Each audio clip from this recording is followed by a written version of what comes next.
Chapter 9. The Ghost Infant. That ghost seems to be gone. When Jake carefully retraced his steps, he didn't see the ghost that had been chasing him. Perhaps this was what they meant by surviving a great disaster brings good fortune. He opened the door and walked through. Jake suddenly froze.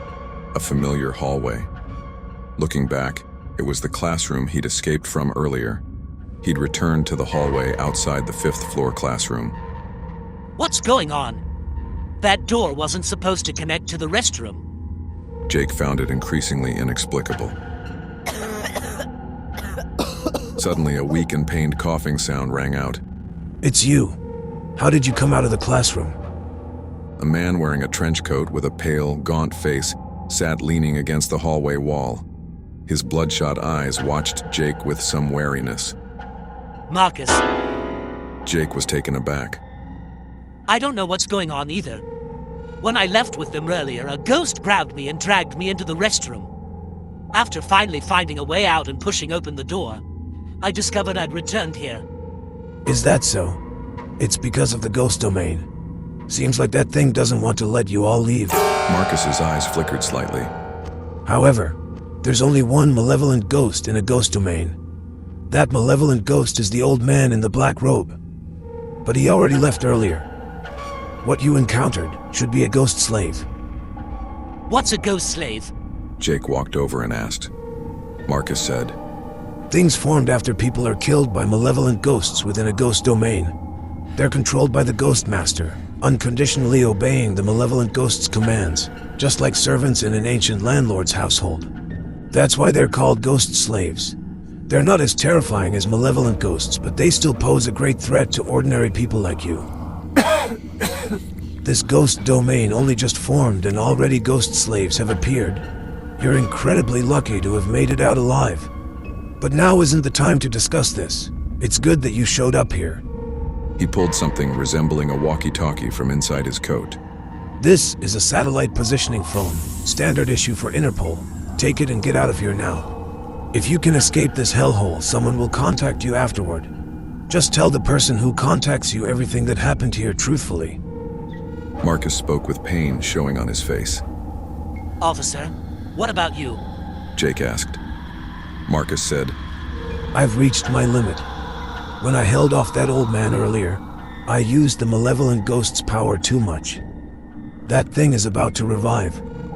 Those who can wield a malevolent ghost's power are called ghost controllers, but the ghost will gradually take control of the person too. Existing as something neither human nor ghost like me is torture in itself. Before he could finish speaking, he suddenly screamed in agony, collapsing on the ground and writhing. As he struggled, his wide trench coat opened up. Jake jumped in fright. Under that trench coat was a highly distended belly, even bigger than a pregnant woman's. The skin showed a translucent quality, and inside was curled a baby the size of a 4 or 5-year-old child. The baby's entire body was a bluish-black color. Its palms had sharp fingernails, and its pitch-black eyes had no pupils. It writhed and tore inside the belly as if trying to rip through the skin and emerge. What is that? A ghost. Ghost infant. That's what it's classified as in the files. Marcus forced himself through the pain. When it first appeared in my belly, it was only thumb-sized. Every time I use the malevolent ghost's power, it grows a bit. Even if I don't use it, it still grows. The intestines and organs in my belly have all been eaten by it. Every day I have to endure the pain of it gnawing on my organs. Every night I'm kept awake by the pain, even though now all my organs have been eaten clean by this ghost infant, leaving only an empty belly. Any ordinary person would have died long ago. I just can't die. For me, living is pain and torture. Death would actually be a relief. Go. Take this phone and go. He reached out and tossed the phone, shouting, If you don't leave now, this ghost infant is about to emerge. Then there'll be 2 malevolent ghosts here, and it'll be even harder for you all to escape. Jake picked up the phone. Looking at Marcus's agonized state, he couldn't help but touch the back of his hand. He'd experienced that kind of pain earlier too. A ghost controller. Had he become like Marcus? Sorry to disappoint you all. That old man's level was too high. I was in a match for him and couldn't hold off that old ghost or get you students out. From here on, you're on your own. Seeing Jake pick up the phone, Marcus showed a bitter smile. Jake said, Since you know so much, why did you stay in the first place? If you'd left earlier, you definitely could have gotten out safely. There was no need to stay here and die with us. Because I'm a police officer and also a ghost controller. The only ones who can deal with ghosts are people like us. If we're cowardly and afraid of death, this world is finished. I took this job not just for my country and for the people, but also for my family, for myself. Marcus's mouth twitched. The pain intensified. He felt he couldn't hold on anymore. Suddenly he shouted, What are you standing around for? Go. Go now.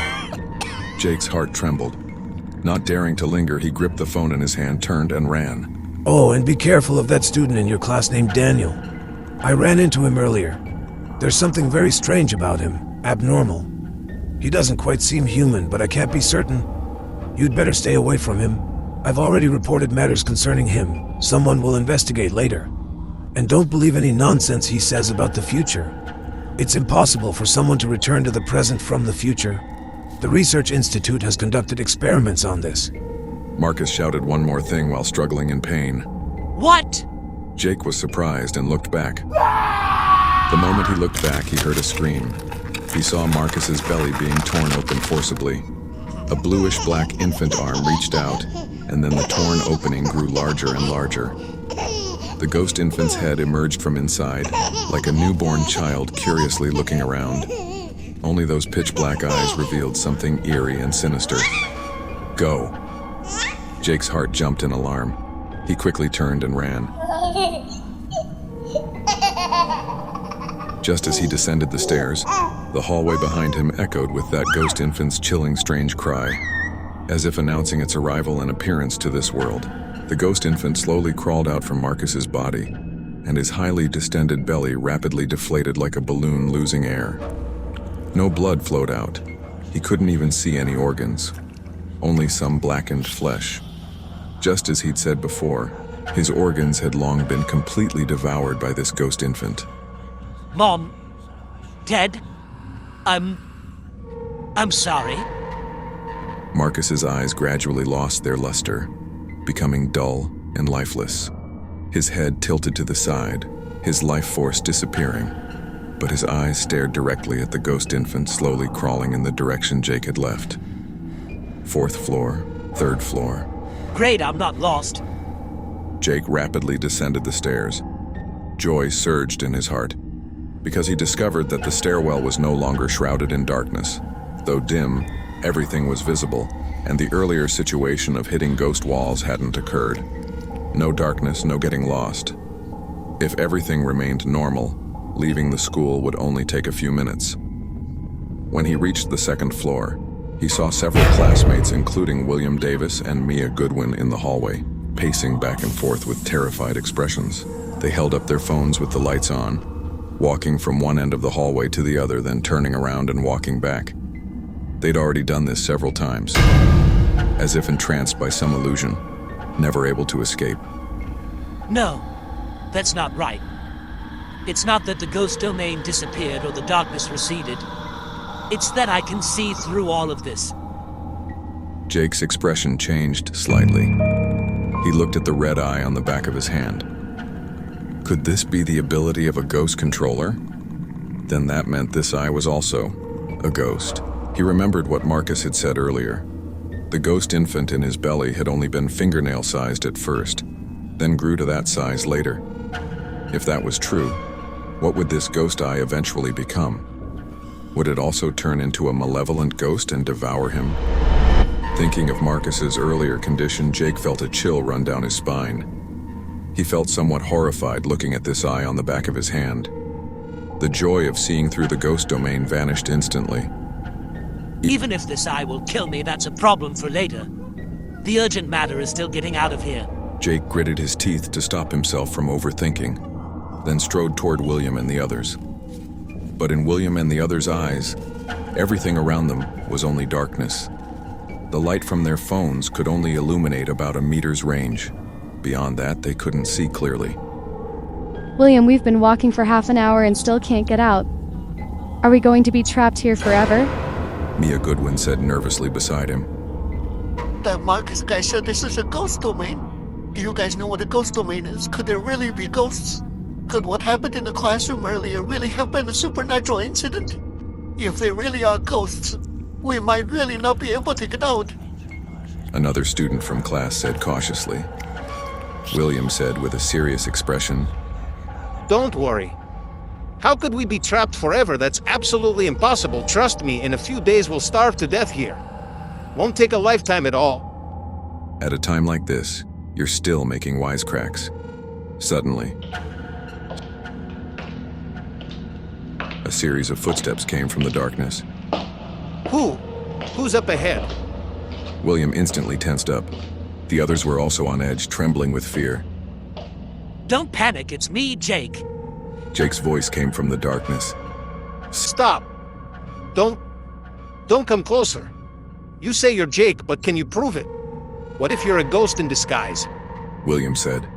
Jake said, William, can you not be so long-winded at a time like this? It's dangerous here. I can get you out. If you follow me, you won't get lost. He'd come here specifically to save William and the others. If he didn't save them, these people would certainly die here. Though he had a grudge against Daniel, he had nothing against them. Besides, with 2 malevolent ghosts appearing in the ghost domain, the terror level was probably unimaginable.